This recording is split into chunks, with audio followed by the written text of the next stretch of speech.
and put it in the cracks of the sidewalks around campus to symbolize those who have fallen through the cracks of our justice system.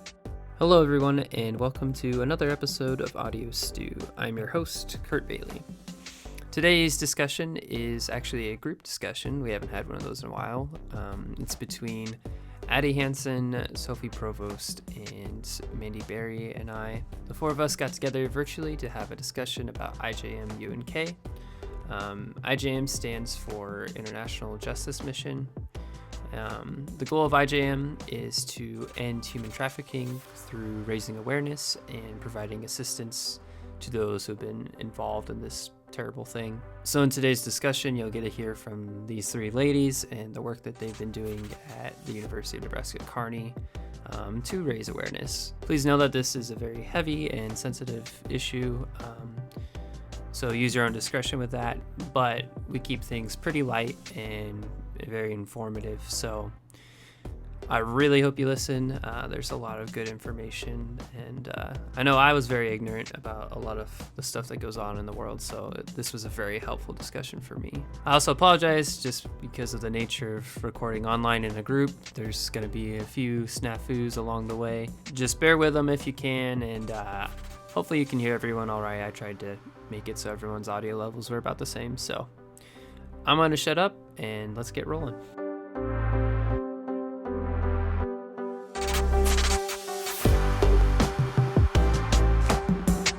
Hello, everyone.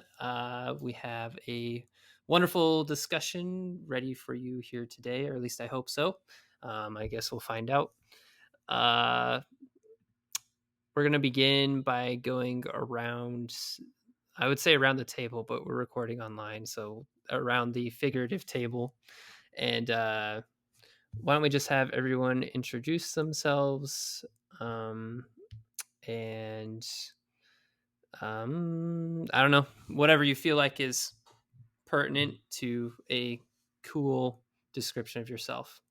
Whoever wants to go first, be my guest. And if no one goes first, I will pick someone to go first. It would be easier to point to people if we, could see each other in person. This is true. Sophie, did you say I will go? Yeah, I can go. Okay, Sophie, go first. Well, I'm Sophie, and I am studying psychology with a minor in childhood and youth studies, and I'm the chapter vice president for UNK IJM. Awesome. Could you repeat that last bit? What is your role in IJM? I'm the vice president for our chapter. Okay. Addie, why don't you go next? Sure. Hello, my name is Addie Hansen. I am a senior at UNK, majoring in interior and product design. And at IJM, I am the secretary for our chapter. Coolio. And Mandy? Yeah, hi, I'm Mandy Berry. I am a junior at UNK studying family science with a minor in ethnic studies, and I am our chapter's president this year. Awesome. Thank you, everyone, for the intro. And yes, Mandy does sound like she's calling in for like a radio interview, but that is fine. Hopefully you guys can hear her all right. So what I would like to do is we're going to kind of go over what IJM is as an organization, and then discuss what you guys have done here at UNK for raising awareness for different things. And then maybe just at the end, we'll talk about different ways that people can get involved with IJM. So that sound good to you guys? Sounds great. Yeah. Okay, awesome. So Madam President, I don't know if that's your technical term. What is IJM, just on because there's an individual Kearney chapter, but what's like the broad Right. description of it?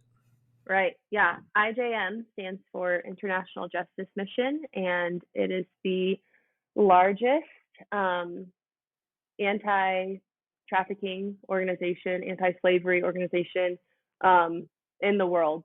So it's a global organization, a nonprofit that just exists to end slavery in our lifetime. Sweet. That is a worthy cause, I think, and that's why you guys are here, because I wanna hear more about it. Let me think here. I probably should have done this a little bit sooner, but what do you guys do? You guys said what your roles are. So we're gonna backtrack just a little bit. But what do you guys do like with your roles then? Is there anything specific to each, president, vice president, and secretary?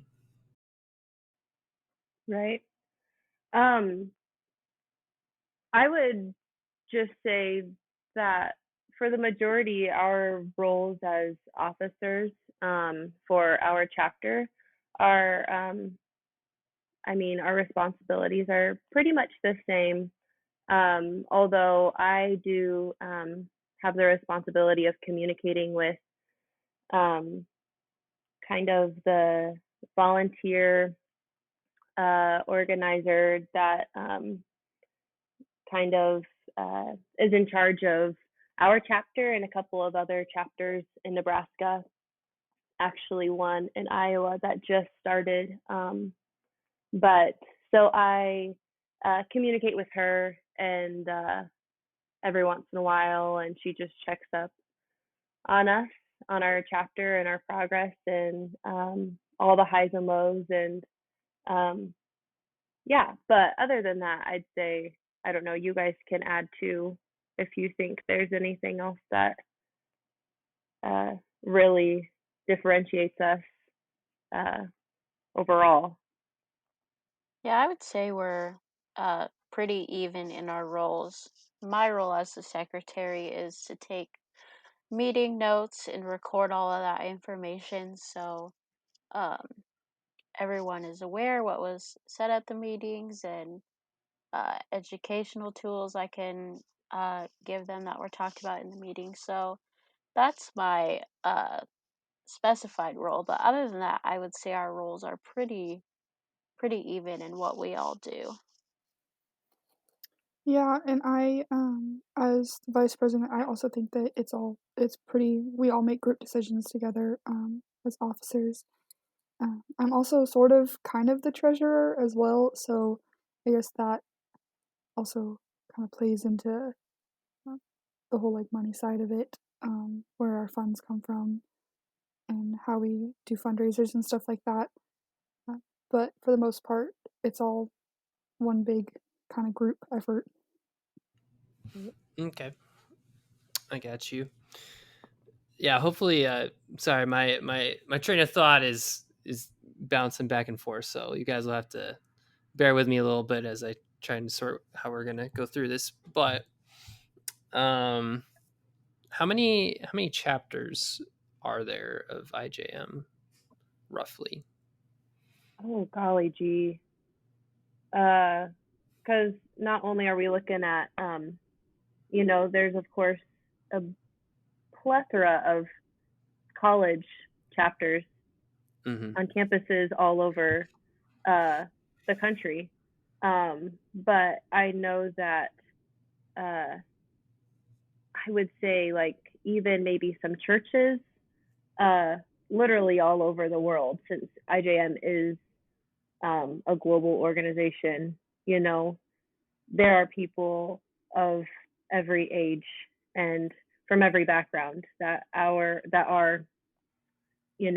in this fight and have their own groups, teams of people that are working together to do what they can wherever they are located.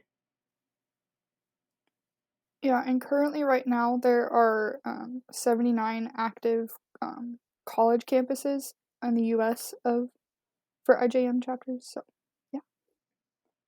And then about 23 to 25 field offices.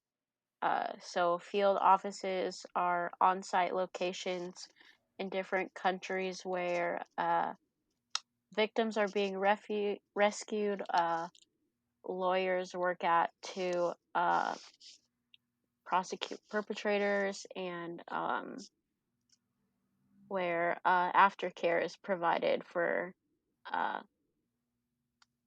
people who have been rescued from trafficking. And those are all over the world, like I said.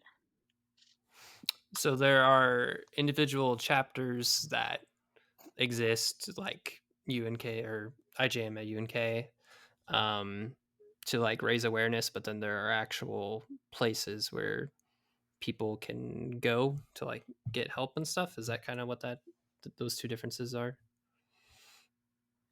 So the field offices, so as a campus chapter, we are responsible for like advocating and educating the public about what we do, as where the field offices are actively rescuing victims from trafficking. Okay, I think I've got you. Um, let's pull back a little bit then, and look at what the actual problem is. Um, do you guys have any sort of helpful statistics for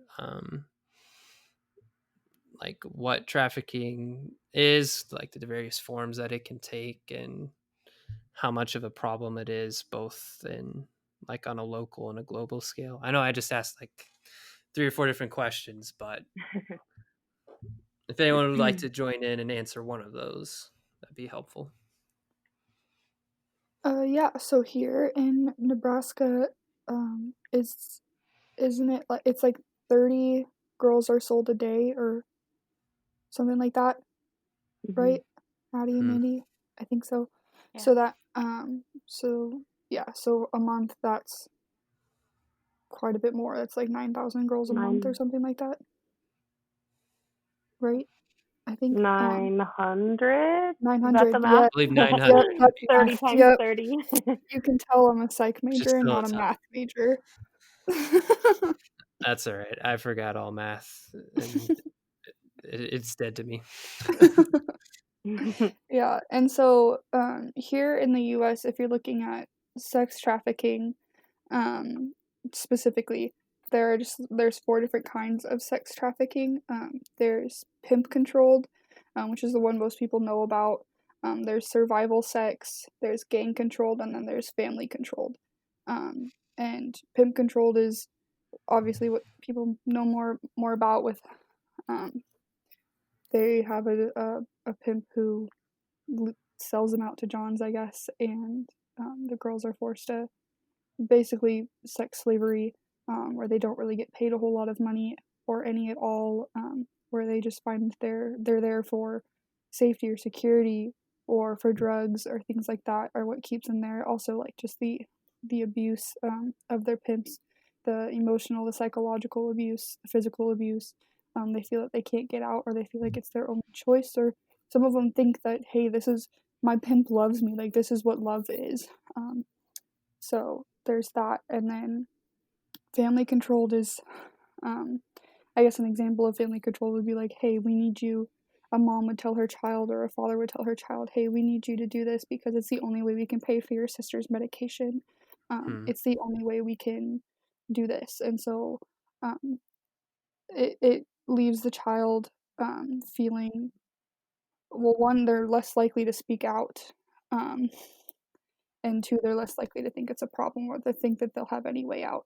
Um, they don't think, they're like, hey, well, I can trust my family, so why would I think that they're doing anything wrong? Like, this must really be the only way.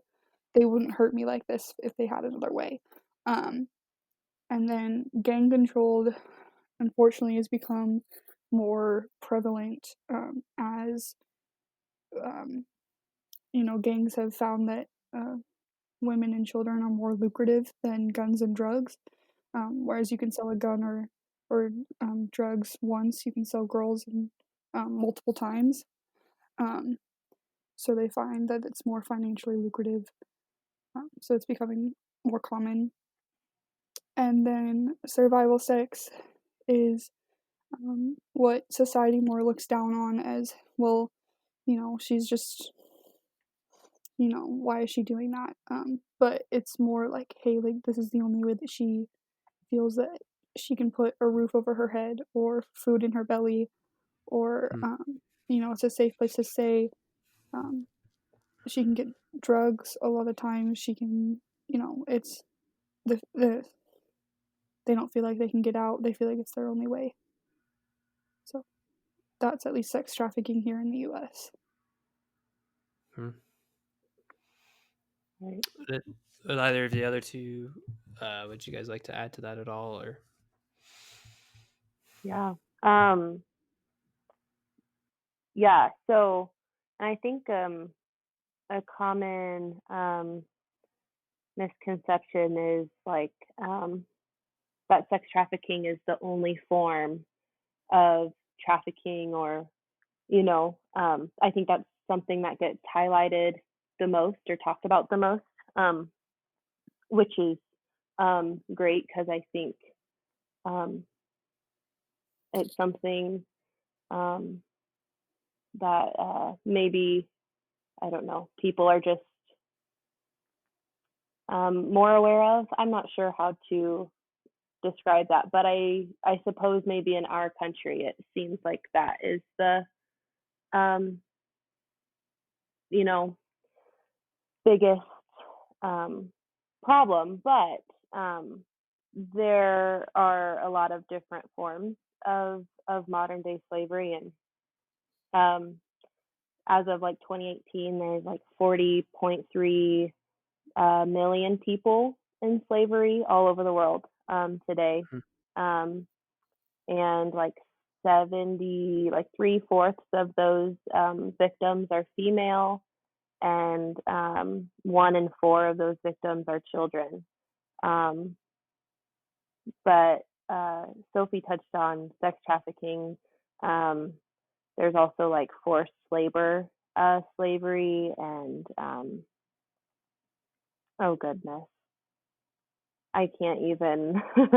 I mean, it's just there's a lot. Yeah. I'll help you out, Mandy. So, Thank like you you. said, there's forced labor, there is sex trafficking, there is land theft, there is child soldiers, and then police brutality is a new one that's been talked about lately. So those are the couple forms of slavery. Like Mandy said, a lot of us aren't aware that there's more slavery beyond sex trafficking. Hmm. But there happens to be quite a lot. And I'll just share common places where trafficking occurs. So the internet involves a lot of cyber sex trafficking. Labor, forced labor trafficking happens a lot in brick kilns and on fishing boats out on lakes. And then sex trafficking occurs, even in perpetrators' homes or sometimes brothels. So it's a very uh, it's a very dark thing, that this world is facing. And our job at International Justice Mission is to shine a light on this issue. And IJM is a Christian organization, and their mission statement comes from Isaiah 1:17, which says, "Learn to do right, seek justice, defend the oppressed, take up the cause of the fatherless, and plead the case of the widow." And so that's what IJM stands for, and that is their heartbeat for this mission, and for us as people in the world who um, have broken hearts for us to live this out too.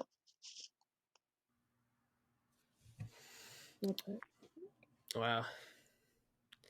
This is a Sorry, lot. No, it's it was it's a lot. good. Yeah. Oh man. See, I knew when I had you guys on, I was like, oh man, I'm gonna find out so much stuff, and I'd be like, oh, you know, Right. is it um what is the most common age demographic for um Mm. people being trafficked? Well, like we said earlier, well, like Addie had said earlier, that 1 in 4 people who are being trafficked are children. Um, Mm, so in that, um, you can have children as young as, I mean, IJM has personally rescued a child who was it 7 or 8 months old? Um, mm, Very young, just an infant. yeah. Yeah. hmm and then obviously the age range goes all the way up till they're considered adults. So yeah. mm. The world is unfortunately a very wicked place. Um, but that makes the cause that you guys are fighting for all the more important. So major props to you guys for being involved with this kind of stuff and trying to be part of the solution. Mhm. Um, yeah, I don't know if I'm necessarily gonna. I mean, thanks for breaking down the different areas. I don't know if I'll comment a lot on them, just because I don't know, kind of the statistics kind of break my heart a little bit, um, which it should, but I think I'll let people just think on that. Um, what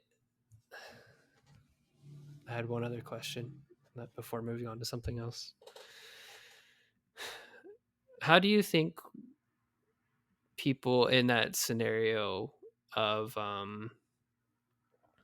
you talked about there are some forms where it's forced, they really don't have any control because they're under some sort of severe physical or emotional threat. um, how do you help the people who um, was it was the fourth form of sex slavery where essentially they're like they think this is the only way to earn an income. How do you help those kind of people? Mm. Well, one thing that I've learned was that it's a lot of people have this rescue fantasy. I watched this documentary, well, actually, we all did, where it talked about people having a rescue fantasy, um, where they're thinking, oh, like if I just take this girl in and give her a shower, give her some clean clothes, she's going to realize that life could be better and that she'll leave Mm, her life or something like that. Or they think one conversation will turn it all around for them. But what people don't realize is that um, survival sex was their safety net. Um, it was their surefire way of getting something. Um, and um, they go back to it a lot. One of the women that was talking was saying that it took her 8 years to get out of the survival sex life um, after she initially started, and it wasn't just a one time get out kind of thing. It was a she would get out and then she'd go back because it got too hard, or she'd go out and then something would happen to where she felt like she had to go back because that was the only way to provide for her son or um, that kind of stuff too. So hmm. So it's more of a uh, use safety net. I was trying to think of a different term, but it's more of a this is what I fall back on than Mm-hmm. this is like an addiction or something like that. Like it's Yeah. more of a. So how do you give them? And this I totally understand that this isn't like a, oh, here, take this medicine and now you're better kind of thing. Like it's a process, but how do you give them or show them that there can be a better safety net to fall back on? I think And it then would anyone take, can answer if you want. yeah. Sorry.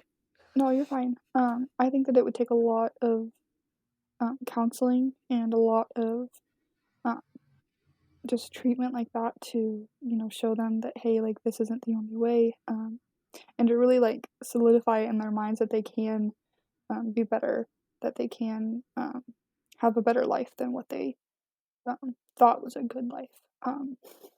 And yeah, I don't know, Addie, Mandy, if you have anything to say about that. I can't imagine how I mean, yeah, difficult it is for the victims to be. I mean, they've known one way, which on the outside to us, we just can't even comprehend why they would want to stay. But they've known that way for, however long they have, an extended period of time, sometimes for a lifetime. Alrighty, I think we are back. Technology was being dumb and the world exploded. So, uh, Mandy, I'm going to give it back to you. I believe we had started talking. Sophie and I had been talking about how do you change like someone's safety net, essentially, and then you Right. had a point that was somehow related to that, Right. and then I couldn't hear you. So, Right. Um, I think that I just wanted to hit on I personally uh not having ever been in a position uh where that these victims are in, mhm. but just hitting on that, surely it's traumatic for both the victims but also possibly even maybe the people that are trying to help them out of um, whatever different situation um, the victim is in. Um, Mhm. and uh, I think that's where we can emphasize, IJM's Christian roots, and just foundation, um, and acknowledging that we can't win in this fight or help anybody get out of the injustices that they face without the help of God. Um, so, yeah, I think that's essentially what I wanted to say to begin with. Okay, I got you. I would 100% agree that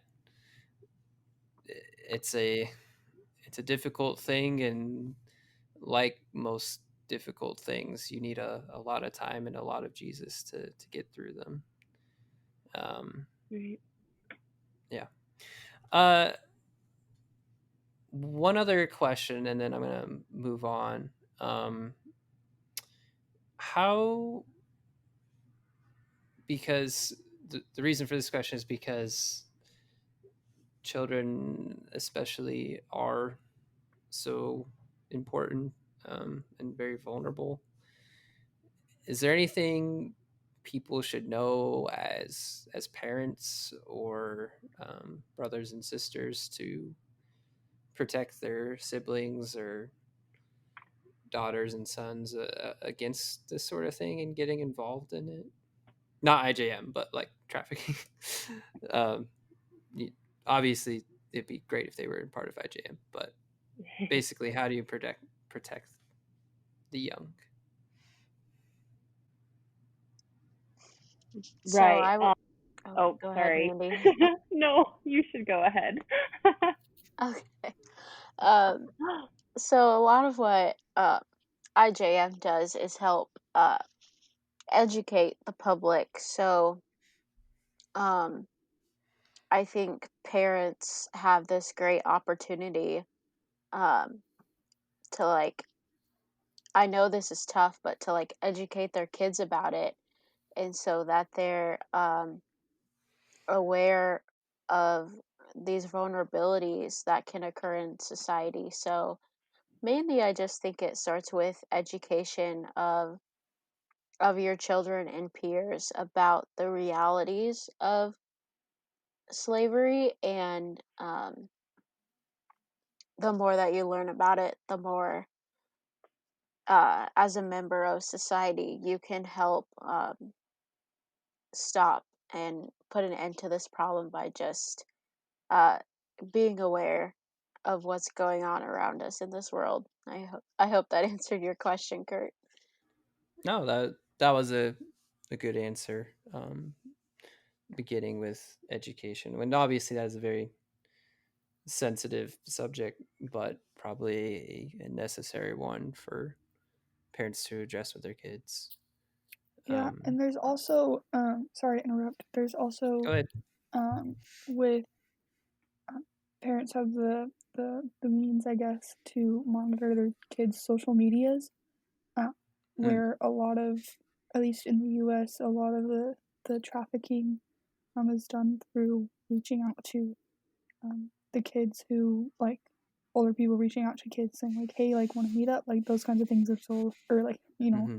becoming friends with people on social media, and using that as a means of getting their foot in the door with these kids. So um, one thing I would advise would just be monitoring what your child is posting, who their friends are on social media, that kind of stuff.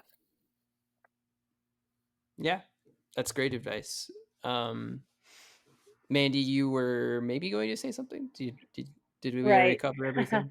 I was just gonna head in the direction that Sophie, what she pointed out. So Okay, that works. Um, we'll keep rolling here. So, how is IJM being a part of the solution? We've kind of talked about raising awareness and some of those people who are actually directly involved in getting people out.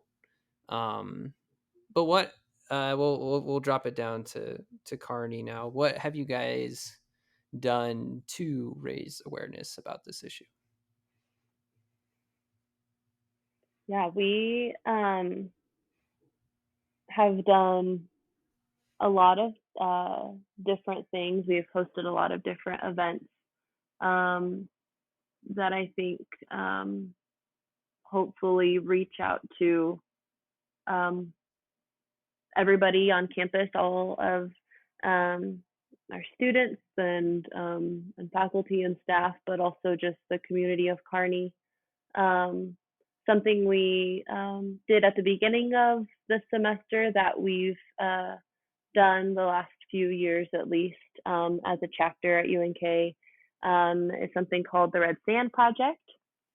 And that is essentially where we get red sand. And the founder of this organization of this event, um, I don't know how far back it dates to, but the organization, the Red Sand Project, you can purchase red sand from them on their website.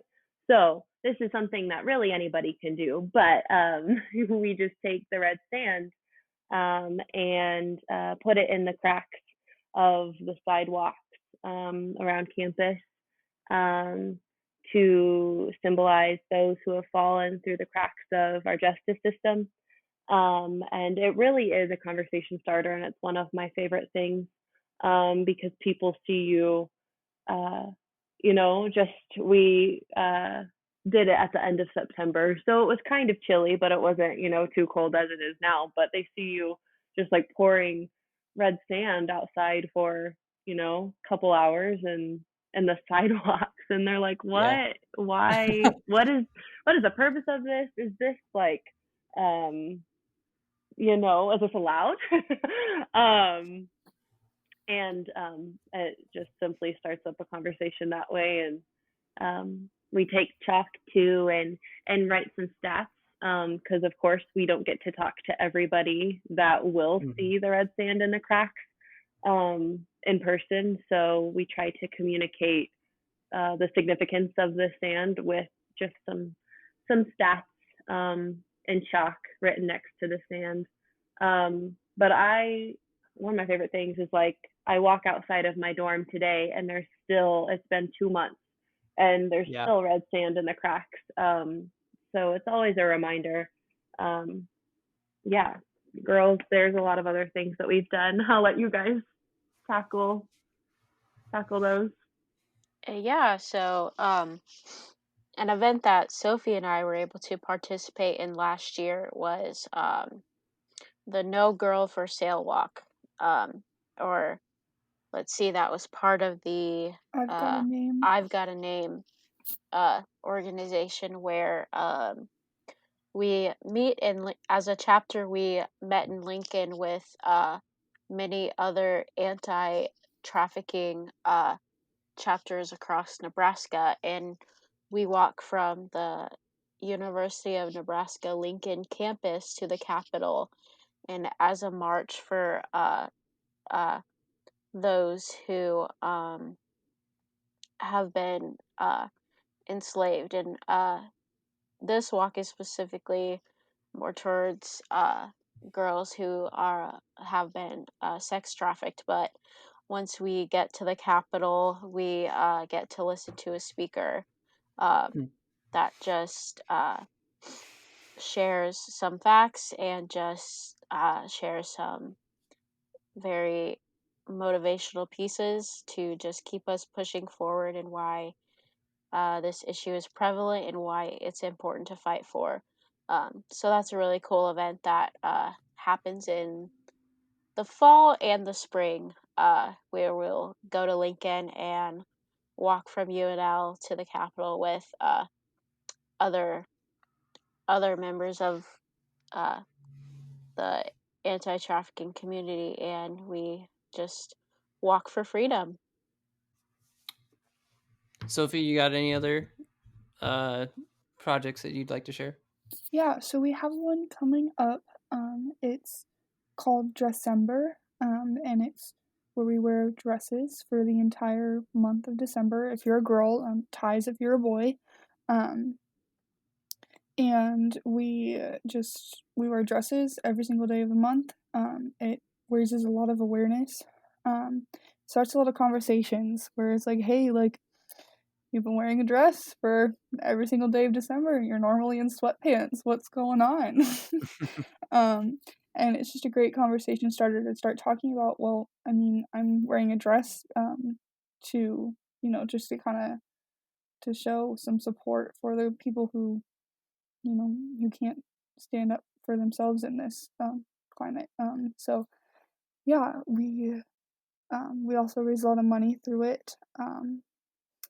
And it all goes to aftercare, to some of it goes directly to IJM. So Dressember is its own foundation, its own organization, and they donate money to a lot of different anti-trafficking organizations throughout the world, and some of that money goes directly to IJM as well. So yeah,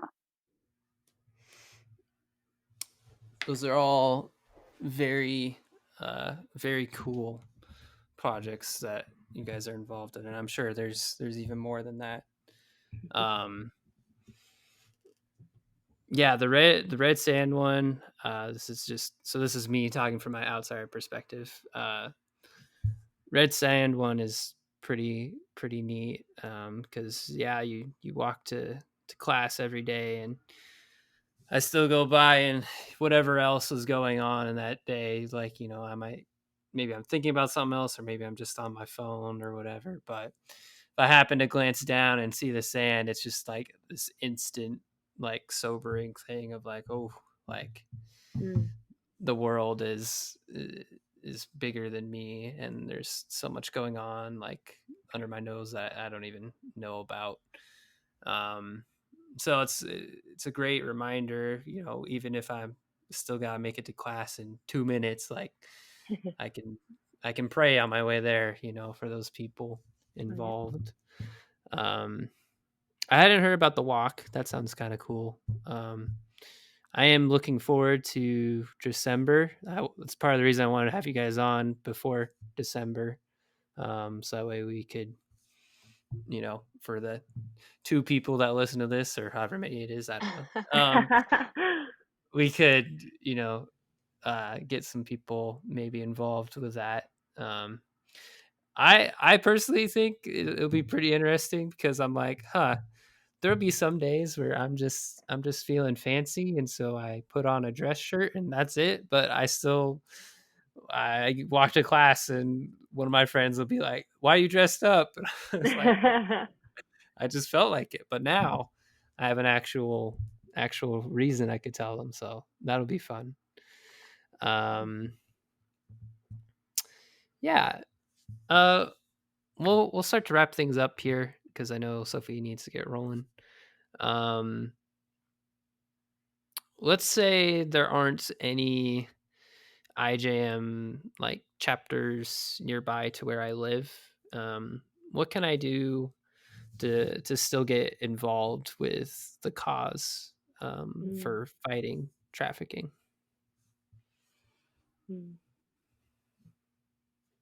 Yeah, I think, I don't remember who it was now at this point who brought it up, but it might have been Addie.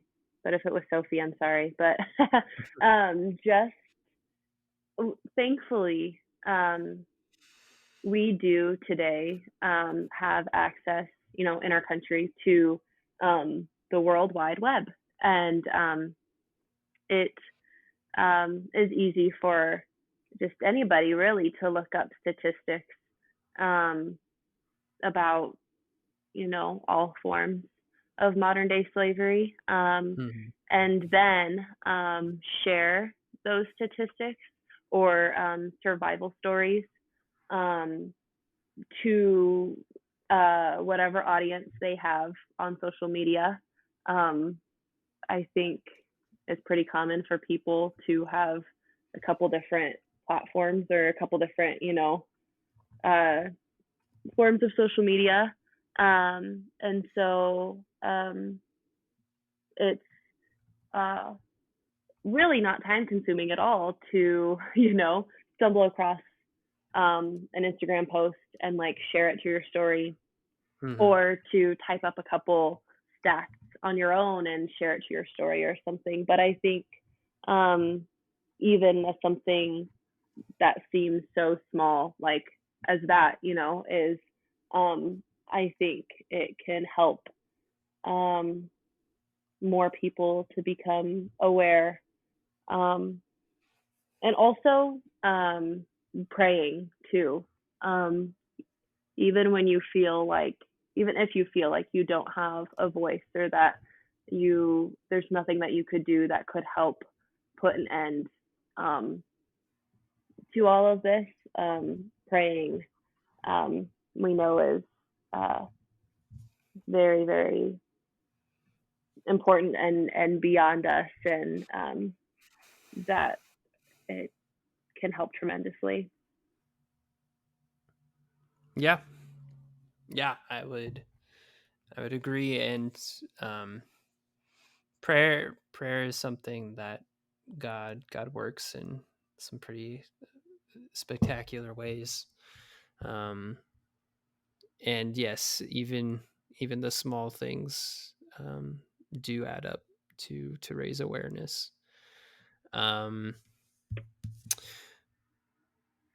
So let's say flip side, I'm a student at UNK or another campus that does have IJM. What does joining IJM look like? Is there like certain responsibilities, or do I just participate in stuff, or what does that look like? Yeah, so we have weekly or bi-weekly meetings, I guess. Is that the right term? I don't know Yep, terms. bi-weekly. Okay, perfect. So we meet every other week. Um, if you're like me and wasn't sure if that's the right word for it. And we get together. There's usually an educational part. We talk about events. It's not really too time consuming. And it's a really nice way to get involved in something bigger than yourself. To learn about the world around you, to learn about what other people go through. I know me personally, I lived this, what I consider a white picket fence life so far, and learning about people who haven't had as much privilege as I have, I guess, really, really shook me. It really rocked me to learn how so many people, how 40.3 million people live in our world today. And how I can make a difference in helping even just one of them. It really just, God just moved in my life, and I'm sure in Addie and Mandy's lives to get them here too. And in joining IJM, it just opened my eyes to some great things. And yeah, it's not hard at all to join. You just show up to a meeting, find out when it is. And ours are usually Wednesdays. I'm not sure if that's a whole organization-wide thing or not, but at least ours are on Wednesdays. Gotcha. Yeah, I stumbled into one of the meetings the other day when you guys were in the library, so that was kind of fun. I don't know, it was interesting. I think some of you were more distracted than others during that meeting, but Well, Kurt, Well, that was just an officer meeting. That yes, wasn't like a that was chapter meeting. That was just an officer meeting. okay, that makes more sense. So yeah, that wasn't. Yeah. I Yeah. don't want you So to think that all of our meetings are like that, Kurt. Yeah, Oh, Kurt, come okay. on. You're just leading yeah. I everybody don't know. on. I'm sure Yeah. they're wonderful. Yeah, we just meet as a group of 3, and then so we also meet bi-weekly, but on the off week of when the normal meetings are. So we just I see. take some time to prepare for those meetings, be silly and awkward sometimes, and also do our best to spend time in prayer too as officers. And yeah, so There's a loud vehicle outside. I apologize. Oh, there it goes. yeah. That's fantastic. Yeah. Kurt, I would just like to add a couple more uh opportunities that one can do if they are close to an IJM college chapter, or if they're not, if that's okay with you. That is perfectly fine. Awesome. So I just want to start out with our social medias. So you can follow IJM_UNK on Instagram and Facebook to uh, view our specific page. You can also follow at IJM on their social medias as well, to learn more about the organization as a whole. Mm-hmm. And there's other anti-trafficking organizations you could look up, like I've Got a Name, or A21 is another one. And then I'll just share the human trafficking hotline as well. So this is a phone number you can call if you suspect that someone around you just may be in a trafficking situation. And that number is 1-888-373-7888.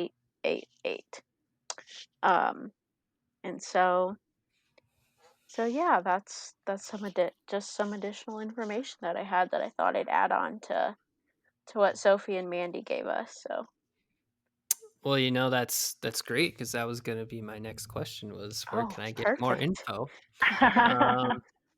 And I'm assuming, because this is such a broad topic, with unfortunately so many different forms of trafficking, that I'm sure, I mean, there's children, there's young women. There's probably it's all over the board.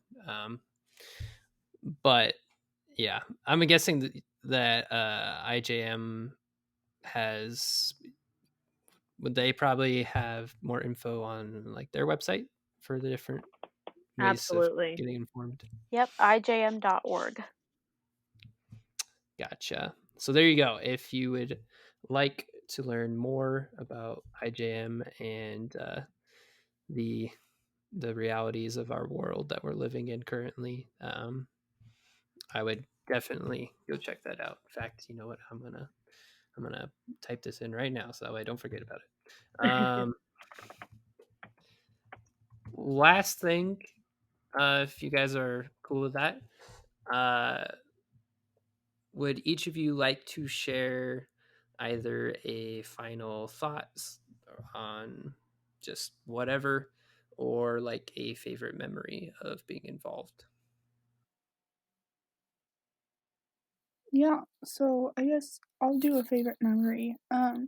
So I'm only a sophomore at UNK, so I've only been involved in IJM for 1 year, and not even a full, I guess, on-campus year since COVID knocked us out, and Mm-hmm. so we didn't get to do a lot of the events that we were planning. So really, I'll call it like a semester and a half. Um, but I think my favorite memory of IJM was just doing December with everyone. It was always fun just to see what everyone came up with for styling. I personally only owned, I think, 3 dresses, so wearing 3 dresses for an entire month was interesting, and finding new ways to style that was an experience. Um, but I think it was so much fun, and it really it opened my eyes to a lot of what the world is. Because in doing IJM, I did a lot of my own research, Mm-hmm. and I would encourage anyone who is curious about IJM to do your own research about sex trafficking in general, or human trafficking, modern slavery, all forms and things like that, and just to educate yourselves. You don't need to go to IJM specifically to do that. So yeah. Awesome. Anyone else? Sure, I'll go next. So my kind of favorite memory is when I first got involved with IJM. So in April, we do an event called the 24-hour stand, where as a chapter and with our campus, we commit to standing for 24 hours, um, just to stand for those who um, can't stand up for themselves. And it's just another advocacy and fundraising event that we do, just to raise awareness on campus and make people kind of question what we're doing. And then we just have that wonderful opportunity to tell them. But so my favorite memory comes from that and how I started going to IJM. I think I joined them at the 24-hour stand my sophomore year, and I stood outside till 3 a.m. with the IJM members, which they would have stayed till 8 a.m.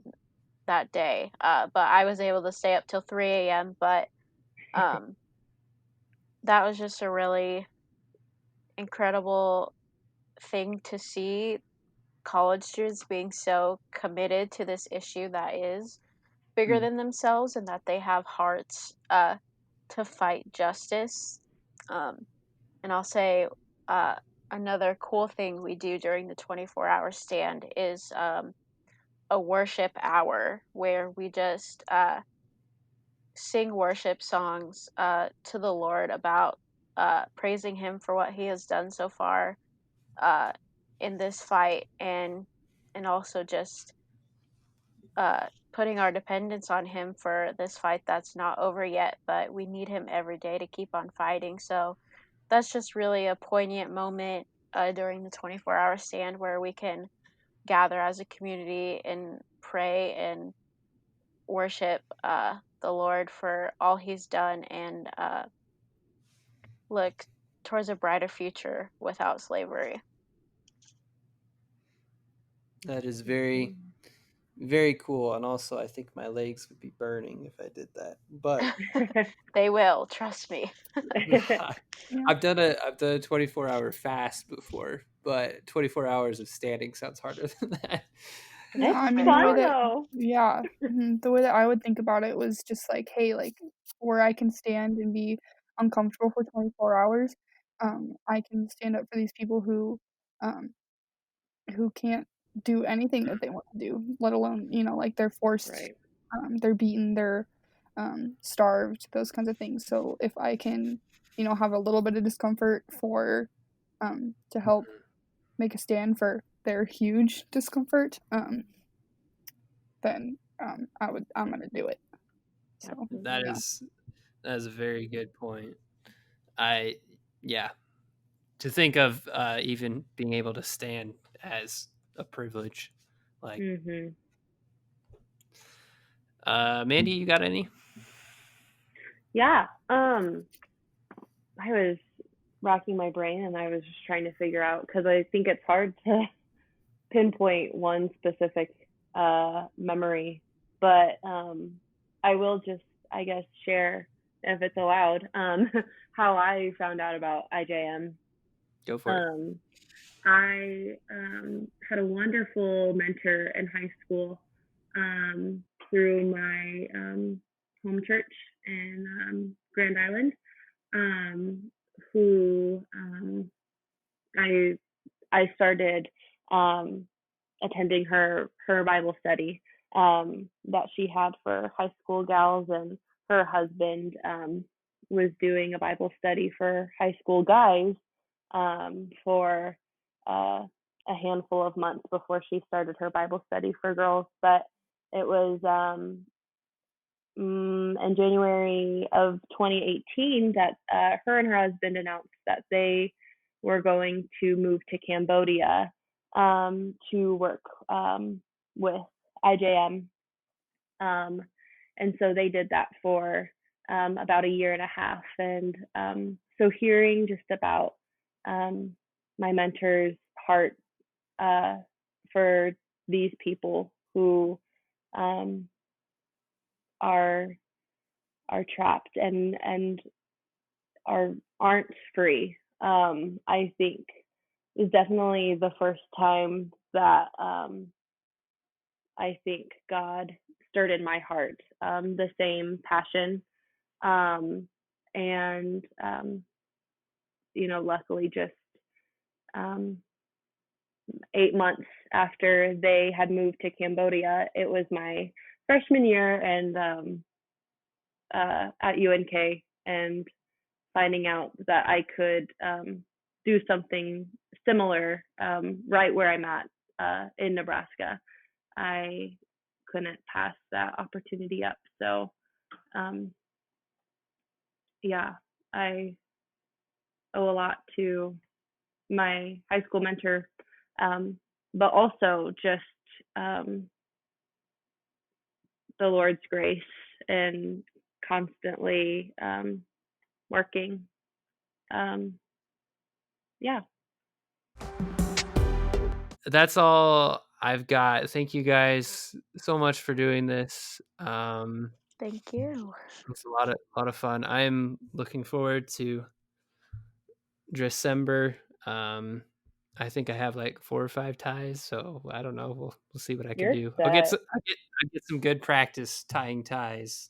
Oh yeah. I did it on my first try the other day, and I felt so proud of myself. It was woohoo! the best feeling ever. Yeah, I don't know if whatever else you guys got, go for it now or forever hold your peace or whatever. It's something like that. Join IGM, it's fun. Well, Kurt, thank you for having us on your podcast and letting us share about IJM and all that we do. This was a really cool opportunity. I don't think any of us have ever been on a podcast before, so I haven't. Yeah, it's this was a very lot of exciting. fun. So maybe in elementary school, but Oh, Ooh. interesting. Pray tell. What was I don't is there a story to that, or is you just making stuff up? I don't know. Maybe it happened. I can't remember. Maybe it Okay. was all a Don't, dream. It might have been a dream. don't worry about it. You guys did great. Nice job. You did much better than the technology did at staying with us the whole time. Ain't that the So truth? yep. Alrighty. Well, who knows? Maybe at some point I'll have some of you on again. Maybe we'll do a year later IJM UNK type thing. I don't know. But thank you so much, and I will catch y'all some other time. Thanks, Kurt. Thanks, Kurt. That's going to do it for today's episode. Thank you so much for listening. I really enjoyed today's episode. I found it very informative. I hope you did as well. Personally, I think I do better in one-on-one discussions than in group discussions, but I also like having the variety, so hopefully you guys like having variety too. I would really encourage you to continue doing your own research on this issue. It is a very broad issue, and there are so many different factors to look into. Also, please do participate in December. I think it'd be really cool if a lot of people who listen to this also participated. You don't have to, obviously, but you should. It'd be fun. And yeah, once you are informed, do your best to share this information. I think the more people that are aware of this issue, the more effectively we'll be able to help those in need. And while you're at it, why don't you share this podcast too? I love having these kind of discussions and just learning more from different people about their perspectives on lives and the activities they're involved in and their hobbies and passions and things like that. So if you enjoyed this show, please give it a like, review, rating, subscribe if you're on YouTube. All the things, do your best to support it, and I really appreciate it. There's been multiple times the past few weeks. Usually it's about once a week. I'll get one or two texts from somebody or a comment in person about a show they listened to and really enjoyed. So I love hearing of that. This may be the last episode of the year, actually, or at least like regular episode. I have one more planned for the very end of this year. It's a little bit of a surprise for you guys. And potentially one other episode before then, but I think I might save it for next year. I don't know for sure yet. But yeah, 2021, that's when Audio Stew, that's when Audio Stew is scheduled to take off, or at the very least, it's gonna be season 1 instead of season 0. I feel like I've got enough of a test year down, and hopefully we can release an episode every other week. I think that'd be really cool. So that's it for me. Have an awesome day, guys. You guys are great. See ya.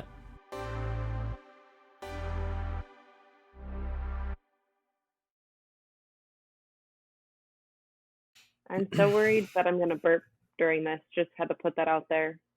It's okay. It happens to the best of us. I just don't want that to be put on Spotify. I mean, I mean, It'll be turned into a meme. I know.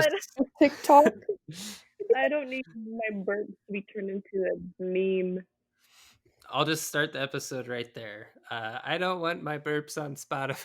That's what Oh no. That's amazing.